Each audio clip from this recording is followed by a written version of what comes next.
Comment préparer l'orientation des lycéens à sa réunion? Tout de suite, la réponse avec notre envoyé spécial, Alex. Vendredi 26 février se tenait au lycée polyvalent Georges Imbert la 4e édition de l'événement Horizon Post-Bac. Cette initiative cherche à faire rencontrer nos lycéens avec d'anciens élèves, pour la plupart étudiants ou déjà professionnels. L'objectif est de partager le parcours des anciens élèves le temps de plusieurs ateliers, principalement à destination des élèves de première et de terminale. Une cinquantaine d'intervenants ont répondu à l'appel, soit via le Facebook officiel du lycée ou par l'intermédiaire d'anciens professeurs. Un large panel de formations était représenté, aussi bien en filière générale que professionnelle, avec plusieurs domaines comme l'art, le commerce, les lettres, les sciences, CPGE ou encore médecine. Bonjour, donc je suis un journaliste de la web radio et j'aimerais vous poser quelques questions. Êtes-vous d'accord ? Cet événement organisé par le lycée a-t-il pu susciter ou même renforcer votre projet post-baccalauréat ? Oui, bien sûr, parce qu'on a toujours des doutes. Donc je peux savoir en fait à quoi m'attendre plus tard, que plusieurs portes me sont ouvertes en fait.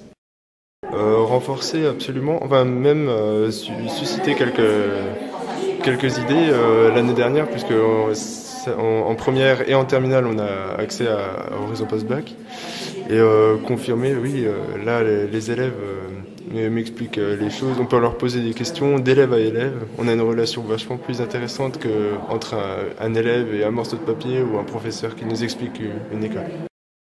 Les intervenants ont-ils pu répondre à l'ensemble de vos questions ?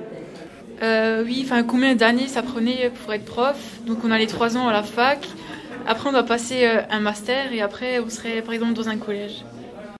Pour la plupart des élèves, le bilan de Horizon Post-Bac était très positif. Globalement, aucun n'ont rencontré de difficultés à s'inscrire via Antea. Avez-vous trouvé l'inscription en ligne via Antea claire et facile ?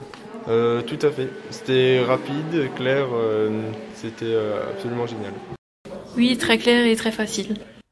Même si certains d'entre eux ont parfois rencontré quelques petits problèmes. Non, j'ai pas trouvé cette liste d'inscription. C'est pour ça que je suis dans un atelier où je voulais pas être à la base.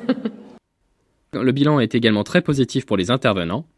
Certains sont venus après avoir eux-mêmes eu l'occasion de rencontrer d'anciens étudiants lors des précédentes sessions d'Horizon Post-Bac. Est-ce votre première intervention à cet événement ? Pourquoi êtes-vous revenu au lycée ? Oui, c'est ma première intervention et je suis revenu au lycée parce que j'avais bien aimé que d'anciens élèves viennent les années précédentes pour un peu me montrer ce qu'ils ont fait et qu'ils puissent m'aider à décider un peu ce que je voulais faire. D'autres sont également venus pour défendre des filières dont la réputation peut paraître difficile. J'avais déjà fait ça l'an dernier et je pense que c'est important que les gens sachent que la prépa existe, sachent ce que c'est, parce que c'est vrai que c'est un cursus qui est un petit peu mythifié. On pense souvent à des prépas où les gens se tapent dessus, se font des coups bas, ne font que travailler. C'est pas vrai. Il faut savoir que c'est un cursus très intéressant et que ça mène à des vrais métiers derrière. Les représentations qu'ont les élèves de votre parcours ou même de votre métier sont-elles réalistes ou non ? En fait, en général, je pense qu'ils pensent surtout que la prépa, c'est très dur et qu'on est tout seul, qu'on fait rien du tout pendant la prépa. Et en fait, non, c'est pas du tout ça.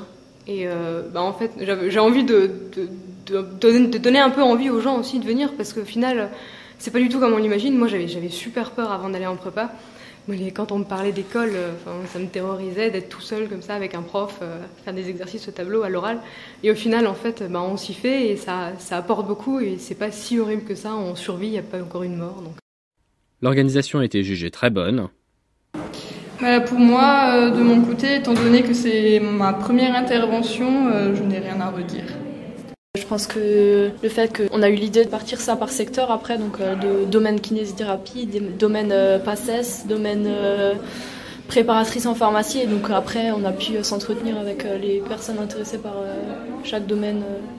Avez-vous trouvé l'inscription en ligne via un événement Facebook sur la page officielle du lycée Claire et Facile ? Ah ouais, si, c'est beaucoup plus pratique, surtout pour nous. On n'a peut-être pas forcément envie de mettre des courriers, on est jeunes, Facebook, les réseaux sociaux c'est pratique, autant s'en servir. Cette année, le bilan d'Horizon Post-Bac est très positif. On retiendra la formule des petits groupes qui étaient proposés dans certains domaines, comme par exemple en médecine, afin d'éviter les choix par défaut et de permettre aux élèves de pouvoir se regrouper autour d'intervenants plus particuliers. On cherchera également à faire intervenir des élèves plus avancés dans leur cursus. Et enfin, il convient de décloisonner les ateliers qui étaient proposés aux élèves de filières professionnelles afin qu'ils puissent également rejoindre ceux de la filière générale. En effet, nos élèves de bac professionnel ont tiré de nombreux enseignements de cet événement. J'ai retenu qu'il fallait de la motivation si on veut faire une poursuite d'études, et que c'est pas toujours simple en sortant du lycée, quoi. Pareil que lui, ils nous ont surtout parlé de la motivation, que si on veut réussir, il faut montrer au patron qu'on est motivé, qu'il faut réviser, il faut apprendre, il ne faut pas croire que c'est simple et qu'il y a par exemple une différence entre le bac pro et le BTS, quoi. Moi, pareil que, il faut absolument continuer. Si on veut faire un bon truc, faut continuer après les études, après le bac pro, c'est mieux de continuer avec un BTS et de faire un BTS pour être sûr d'avoir plus de chances, quoi.